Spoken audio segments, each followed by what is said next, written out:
போன்றே, பாராண்ட பரம்பொருளே சீராண்ட செந்தமிழே, நீயாண்ட மண்ணில் நெடுஞ்சாங்கடையாக விழுகின்றேன், கைதூக்கி என்னை ஆழ்வாயாக என்று கூறி மேடையில் வீற்றிருப்பவர்களுக்கும் அவையில் இருக்கக்கூடிய இந்த நகைச்சுவை மன்றத்தின் முன்னத்தி ஏர்களுக்கும் என்னுடைய பணிவன்பான வணக்கத்தினை தெரிவித்துக் கொள்கின்றேன்.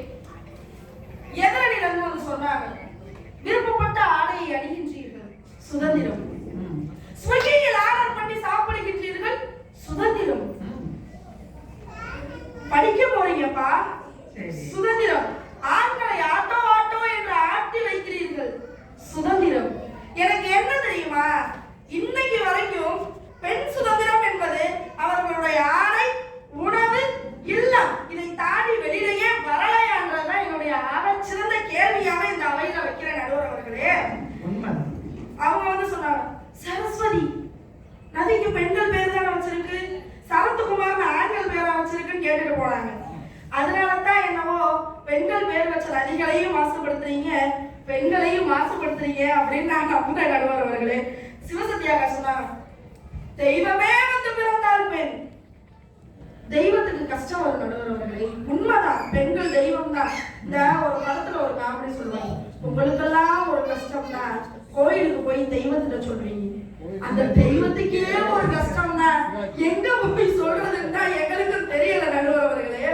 தெய்வம் நீங்க ஒத்துக்கிறீங்க, பெண்கள் தெய்வம் தான். அதனாலதான் பேசாம கருவறையில இருந்து வெளியிலே வராதன்னு கல்லா படைச்சு உள்ள வச்சுட்டானோன்னு எங்களுக்கு தோணுது நடுவர் அவர்களே. பேச வேண்டிய நேரத்துல பேசும் தெய்வம். அதனாலதான் பூமாதேவி கூட பொங்கி எழுந்தா நிலநடுக்கமா மாறுறாங்க. அன்னைக்கு வந்து தாங்க முடியுது இல்ல, அன்னைக்கு நம்ம பூமியை குறை சொல்லி பிரயோஜனமும் இல்ல நடுவர் அவர்களே. நன்று கொள்ளும் தெய்வம் நின்று கொள்ளும்னு அதுதான் சொல்லியிருக்காங்க. ஏன்னா கல்லா இருக்கே நீயே எனக்கு என்ன செஞ்ச அப்படின்னு நீங்க எல்லாரும் கேட்பீங்க. தெய்வம் கல்லாகத்தான் இருக்கும், ஆனால் அது எல்லாத்தையும் நோட் பண்ணிட்டு இருக்கோம். எப்ப உனக்கு கொடுக்கணுமோ அப்ப கொடுக்கும். அது நல்லதா இருந்தாலும் சரி, கெட்டதா இருந்தாலும் சரி. இல்ல, எனக்கு ஒரு சந்தேகம் என்னன்னா, தலைப்பு பெண்களை போற்றுகின்றார்களா, பெண்களை இதுவரைக்கும் பாரதியார் என்ன சொன்னாங்க, பாரதிதாசன் என்ன சொன்னாங்க, நேற்று வாட்ஸ்அப்ல என்ன சொன்னாங்கன்றதுதான் தலைப்பா? நீ பெண் சுதந்திரம் என்பது இன்னைக்கு நிதர்சனத்துல என்ன இருக்குன்றத பேசுறதான தலைப்பு. அங்க வந்து பாரதியார் அதை சொன்னார், பாரதிதாசன் அதை சொன்னார். ஏன்னா அன்னைக்கு நிதர்சனத்துல என்ன இருக்குது பெண் சுதந்திரம்னு யாராவது பேசுறீங்களா? ஒரு நாளைக்கு கட்சியப்பா தூங்க, ஒரு நாளைக்கு எத்தனை மணி நேரம் இருக்குது? நச்சியப்பாவை அடிச்சிடாதீங்க. உங்களுக்குப்பா, உங்களைத்தான் நீங்க தான் நச்சியப்பா. ஒரு நாளைக்கு எத்தனை மணி நேரம் நடுவுறவர்களே? 24 மணி நேரமா? உங்களுக்கு? எனக்கு அதேதான். மோசசலனுக்கு அவருக்கு 24 மணி நேரம். நச்சியப்பாக்கு இது என்னங்கடா ரொம்ப இருக்கு? கேட்கும் கேள்விக்கு பதில். அது எல்லாருக்குமே உலகத்துல மனிதனாக பிறந்த எல்லாருக்குமே 24 மணி நேரம் தான். ஆனா பெண்களுக்கு 24 மணி நேரம் கிடையாது தெரியுமா? ஏன்? பெண்களுக்கு காலை 9 மணியிலிருந்து மாலை 6 மணி வரைக்கும் தான் நேரம். அதுக்கப்புறம் அவர்களுக்கான நேரமும் கிடையாது, அவர்களுக்கான இடமும் கிடையாது, அவர்களுக்கான உலகமும் கிடையாது. ஏன் தெரியுமா? இன்னைக்கு சீரியல் பார்க்கல உடனே அப்படி வரக்கூடாது. இன்னைக்கு இந்த உலகத்துல பெண்கள் படிச்சுட்டாங்க, சாதிச்சுட்டாங்க, அங்க போயிட்டாங்க, இங்க போயிட்டாங்க, எல்லாம் ஒத்துக்கிறேன். நீ என்ன பண்ணாலும் 9 to 6 எல்லாத்தையும் பண்ணி முடிச்சிடும். அதுக்கப்புறம் உனக்கு இந்த சமூகத்தால் எந்த தீங்கு வந்தாலும் இந்த சமூகம் பொறுப்பல்ல. 6 மணிக்கு 8 மணிக்கு ஒரு பொண்ணு ரோட்ல நடந்து வரல, எவ்வளவு ஒருத்தன் கிண்டல் பண்ணிட்டாங்க வச்சுக்காங்களே, அந்த நேரத்துல அந்த இடத்துல அந்த பொண்ணுக்கு என்ன வேலை? அப்படிதான் கேள்வி கேட்க. இன்னைக்கு இந்த சமூகம் இன்னமும் கேட்டுக்கிட்டு தானே இருக்கு. இந்த 24 மணி நேரத்துல இந்த பரந்துபட்ட உலகத்துல பெண்களுக்கு இடமும் இல்லை, நேரமும் இல்லைன்னா நீங்க இன்னைக்கு சுதந்திரம் சோறு போடுதுன்னு வந்து பேசிட்டு போய் உட்கார்ந்துருக்கீங்க. எனக்கும் ஒண்ணும் புரியல. இல்ல இவங்க சொன்னாங்க, வள்ளியம்மா வந்து பெண்களிடையே இன்ஸ்டாகிராம்ல சம்பாதிக்கிறோம். நான் ஒரு இன்ஸ்டாகிராம் பேஜ் பார்த்தேன். நீங்க எல்லாமே இன்ஸ்டாகிராம் பார்ப்பீங்க. இன்ஸ்டாகிராம்ல அதிகமா வர்றது சமையல் தான். ஒரு கப்பல் பிளாக் போயிட்டு இருக்குங்க, கணவர் மூச்சல் அடிக்கிட்டு இருக்காங்க. அந்த அம்மா வேகமா வந்து எனக்கு கத்திரிக்காய் வறுவல் இல்ல, கத்திரிக்காயில கோட்ஸ் பண்ணிடு, சூப்பரா இருக்குங்க கத்திரிக்காய் கோட்ஸ், இதை செஞ்சீங்கன்னா உங்க வீட்டுக்காரர் 3 நேரம் மூக்கு முட்டை சாப்பிடுவாரு. உங்க பெண் சுதந்திரம். ஏன் இதே அந்த பிள்ளை மூச்சல் உட்காந்து ஆடட்டும், அந்த பையன் வந்து கத்திரிக்காயில என்னமா சமைக்கணும் ஒரு நாளாவது கேட்கணுமே. அன்னைக்கு வந்து சொல்றாங்க பெண் சுதந்திரம் போற்றப்படுகிறதுன்னு. அருமை அருமை. நல்லா கேள்வி கேளுங்க. ஏங்க ஒண்ணுமே இல்லை, இன்னைக்கு பெண்கள் நாங்க படிக்கிறோம், ஒத்துக்கிறோம். நான் படிச்சிருக்கேன், வேலைக்கு போயிருக்கேன், ஒரு கம்பெனில ஹெச்ஆரா இருந்திருக்கேன், என் வீட்டுக்காரர் படிச்சிருக்காரு, எல்லாம் ரைட்டு. இன்னைக்கு உலகத்துல பத்திரிகையில பேருக்கு பின்னாடி போடணுன்றதுக்காகவே பெண்களா படிக்க வைக்கிறோம். இப்ப 2 பேரும் கல்யாணம் ஆகுதுன்னு வச்சுக்கோங்களேன், 2 பேரும் ஒரே ஊர்ல வேலை பார்த்துட்டு இருக்கோம். அந்த பொண்ணும் வேலை பார்க்குது, அந்த பையனும் வேலை பார்க்குறாங்க.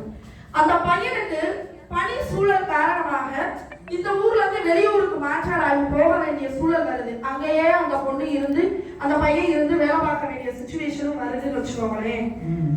இங்க இந்த பிள்ளை வந்து அந்த பையனை விட அதிகமாவே சம்பாதிச்சு இருந்தாலும் யார முதல்ல வேலையை விட சொல்லுவாங்க? அந்த பொண்ணை வேலையை விட சொல்லுவாங்களா, அந்த பையனை வேலையை விட சொல்லுவாங்களா? கேட்டா இப்படி ஒரு பிட்டை போட்டு விட்டுருவாங்க, ராமையருக்கு இடம்தான் சீதைக்கு அயோத்தி. அந்த பொண்ணு லட்சக்கணக்கில் சம்பாதிச்சிருக்கும், ஆனா அந்த பையனோட போகணுமேன்ற சூழலுக்காக தன்னுடைய வேலையை விட்டுட்டு கூட இன்னைக்கு பெண்கள் போயிட்டு இருக்காங்க. அதாவது இது ஒரு உளவியல் ரீதியா சொல்றேன் பாத்தீங்களா? அதாவது ஒரு கேக் இருக்குன்னா கேக்குக்கு மேல இருக்கக்கூடிய கிரீம் எல்லாம் நீங்க சுதந்திரம்னு பேசிட்டு இருக்கீங்க, அந்த கேக்குக்குள்ள இருக்கக்கூடிய விஷயம் இருக்கு பாத்தீங்களா, அது என்ன அப்படின்னு பார்க்கக்கூடிய இடத்துலதான் இன்னைக்கு நம்ம சுதந்திரத்தை பத்தி பேசியே ஆகணும். பெண்கள் காலகாலமா வந்து பெண்களை யாருமே அறிமுகப்படுத்த முடியாது. இன்னைக்கு தான் பொண்ணு வேலைக்கு போச்சுன்னு இல்லை, அன்னைக்கு கலப்பையை தூக்கிட்டு புருஷன் போனா பிள்ளைய தோல்ல கட்டிட்டு போனதும் பெண்ணுதான். ஜல்லிக்கட்டை அடக்கிறது வேணா ஆணா இருக்கலாம், ஜல்லிக்கட்டு மாட்டை வீட்டுல வளர்த்தது பெண்ணுதான். எத்தனையோ காலகட்டத்துல வீட்டுல உட்காந்துட்டு கணவன் சரியில்லைன்னா ஆண்டாண்டு காலமா பெண்கள் வேலை பார்த்துக்கிட்டு தான் இருந்திருக்காங்க. பெண்களை யாரும் வந்து பண்ண முடியாது, ஆனா பெண்களை தன்னை தானே அடிமைப்படுத்திக் கொள்ளக்கூடிய உளவியல் சிந்தனையை உருவாக்கி வச்சிருக்கீங்களே இந்த சமுதாயத்துல. ஒரு கதை சொல்றேன் பாருங்களேன். யானை இருக்கு தெரியுமா? யானை தெரியும், எல்லாருக்குமே தெரியும். அந்த யானையை பெருசாலாம் கூட்டிட்டு வர மாட்டாங்க எந்த கோவிலுக்குமே. குட்டியா இருக்கும் போதே காட்டுல இருந்து கூட்டிட்டு வந்துடும். குட்டியா இருக்கும் போதே காட்டுல இருந்து கூட்டிட்டு வந்து அந்த யானைக்கு பெரிய சங்கிலியை போட்டு கட்டிடுவாங்க. அந்த யானை என்ன பண்ணுவா, இழுத்து இழுத்து இழுத்து இழுத்து பார்க்கணும். குட்டி யானைக்கு பெரிய சங்கிலியை இழுக்க முடியாது. அந்த யானை ஒரு கட்டத்துல நம்மளால இந்த சங்கிலியை இழுக்கவே முடியாது அப்படின்னு சோர்வாயி விட்டுருவோம். அதுக்கப்புறம் என்ன பண்ணுவாங்க, யானை வளர்ந்ததுக்கு அப்புறம் யானைக்கு பெரிய சங்கிலி போடுவாங்க, யானைக்கு சின்ன சங்கிலி போடுவாங்க. இந்த சின்ன வயசுல இழுத்து இழுத்து நம்மளால முடியாதுன்னு ஒரு மனநிலை வந்துச்சு தெரியுமா? அந்த மனநிலை யானை வளர்ந்ததுக்கு அப்புறம் அந்த சின்ன சங்கிலியை நம்மளால இழுக்கவே முடியாதுன்னு பதிஞ்சிருவாங்க. அதே மாதிரிதான் இன்னைக்கு பெண்கள் தாய்மை பெண்மை அப்படின்ற விஷயங்கள் எல்லாம் ஊறி போய் நீ விட்டு கொடுத்தாதான் எந்த வேலையிலே வந்து பேசிட்டு போய் நீ விட்டு கொடுப்பாய். இது பெண்மைக்குரிய அழகு இல்லையா? நீ ஒரு தாய், பெண்மைக்குரிய அழகு இல்லையா?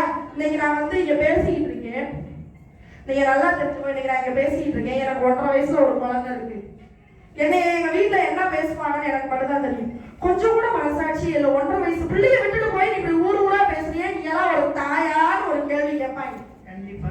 ஆனா நான் பேசுறது என்னமோ நான் பேசி சம்பாதிக்கிறதெல்லாம் என் பொண்ணுக்கு தான்றது இந்த சமூகமும் புரிஞ்சுக்காது, நாளடைவில் என் பொண்ணு புரிஞ்சுப்பாளான்னு எனக்கு தெரியல. இந்த உளவியல் சிந்தனையை நீ பெண்கள்கிட்ட விதைச்சிட்டு நீ பிரியாணி போட்டாலும் பாயாசம் போட்டாலும் சுதந்திரன்ற பேர்ல நீ சோறு போட்டாலும் ஒண்ணுதான் நான் சொல்றேன். நடுவர் இல்ல எதிர நீ வந்து பேசிட்டு போனாங்க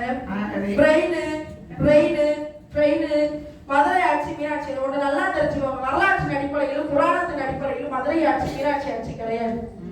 மதுரையை ஆள்வது சொக்கநாதர். பட்டம் கட்ட 4 மாசம் மட்டும்தான் மீனாட்சி. தன்னோட அரசாட்சியவே புருஷனுக்காக விட்டு கொடுத்ததுதான் மதுரையில நடந்த. மாத்தி சொல்றீங்க, 4 மாசம் மட்டும்தான் சொக்கநாதர், மிச்சம் 8 மாசம் சித்திரை வைகாசி ஆடி இந்த 4 மாசம் வந்து மீனாட்சி ஆட்சி இருக்கும். அதுக்கப்புறம் வந்து சொக்கநாதருக்கு அந்த பதவி வந்து கொடுப்பாங்க. ஏன்னா சொக்கநாதர் சரி அதுக்கப்புறம் அதை பத்தி நம்ம பேசுவோம், கண்டிப்பா பேசுவோம். ஏன்னா ஒண்ணுமே கிடையாதுங்க. பொண்ணுங்களை அஷ்டாவதாரம் ஒரு காலத்துல வந்து அடிமை அடிமை அடிமைன்னு சொல்லி வச்சிருந்தாங்க. உனக்கு இதெல்லாம் வராது, உனக்கு இதெல்லாம் வராது, உனக்கு இதெல்லாம் வராது. இன்னைக்கு பொண்ணுங்க அம்மா சொன்ன மாதிரி எல்லாமே பண்றாங்க. ஆனா அஷ்டாவதாரின்ற பேர்ல இன்னைக்கு பெண்கள் தான் எல்லாமே பண்றாங்க. அம்மா சொல்றாங்க காலையில போய் பாருங்க, ஏன் அந்த பொண்ணுதான் அயன் பண்ணணுமா, அந்த பொண்ணுதான் பிள்ளைங்களை பள்ளிக்கூடத்துக்கு அனுப்பணுமா, அந்த ஆள் எதுக்கு வீட்டுல சும்மா இருக்காது, சும்மாவே இருக்கிறதுக்கு நீங்க எதுக்கு எங்க கூடவே இருக்கிறீங்கன்னு தான் நானும் கேட்கிறேன். இதுல இன்னொரு விஷயம் சொன்னாங்க, உலகத்துல வந்து 190 கம்பெனிஸ்ல வந்து பெண்கள் தான் சிஇஓஸா இருக்காங்க. 190 கம்பெனில வந்து இல்ல எனக்கு இடையூறு நிறைய நான் முடிச்சுதான் உட்கார வேண்டியது. இல்ல அப்படி இல்லப்பா, எல்லாருமே நிறைய ரெடி பண்ணிருக்காங்க. எல்லாரும் அப்படி பேசினா இவங்க எல்லாம் இருங்க, 2 பாயிண்ட் மட்டும் முடிச்சுட்டு. அதாவது உலகத்துல வந்து 190 கம்பெனில வந்து பெண்கள் சிஇஓவா இருக்கதா சொன்னாங்க. 190 கம்பெனி மட்டும் தான் உலகத்துல இருக்கு. மொத்தம் 350 மில்லியன் கம்பெனிகள் உலக அளவுல இருக்கு. அதுல வெறும் 190 கம்பெனில மட்டும்தான் சிஇஓவா பெண்கள் இருக்காங்க. நடுவர் அவர்களே, ஒண்ணு மட்டும் சொல்லிக்கிறேன் பாத்தீங்களா, இவங்க எல்லாரும் வந்து பாரதியார் பாரதிதாசன் சொன்னாங்க. எங்கடியில இருந்து சொல்லணும், இல்லைன்னா வந்து இவங்க வெளில என்ன அவங்களுக்குலாம் சொல்லவே தெரியலன்னு சொல்லிட்டு போவாங்க. பாரதிதாசன் ஒரு கவிதை எழுதுறாப்புல, ஒண்ணுமில்ல, இது வெறும் காதல் கவிதை தான். காதலன் காதலி இவங்க 2 பேருக்கு இருக்கக்கூடிய உரையாடல்னா, காதலி வந்து காதலன்ட்ட கேட்கிறா, பெருங்கல்வி பண்டிதனே பெருங்கல்வி பண்டிதனே, உனக்கு ஒரு கேள்வி. பெண்களுக்கு சுதந்திரம் தான் உண்டோ? பெண்களுக்கு சுதந்திரம் தான் உண்டோ? தரும்போது, அதுக்கு அந்த பையன் சொல்றான், தரும்போது கொள்வதுதான் தர்மம். எப்படி? தரும்போது கொள்வதுதான் தர்மம் அப்படின்னு அந்த பையன் சொல்ல போட்டுங்க. நீ கொடுக்கலன்னா நான் ஏத்துக்கிட்டா, தராவிட்டு நானே மேற்கொண்டால் அப்படின்ற போது அதுக்கு அந்த பையன் எங்க கை வைக்கிறான் தெரியுமா?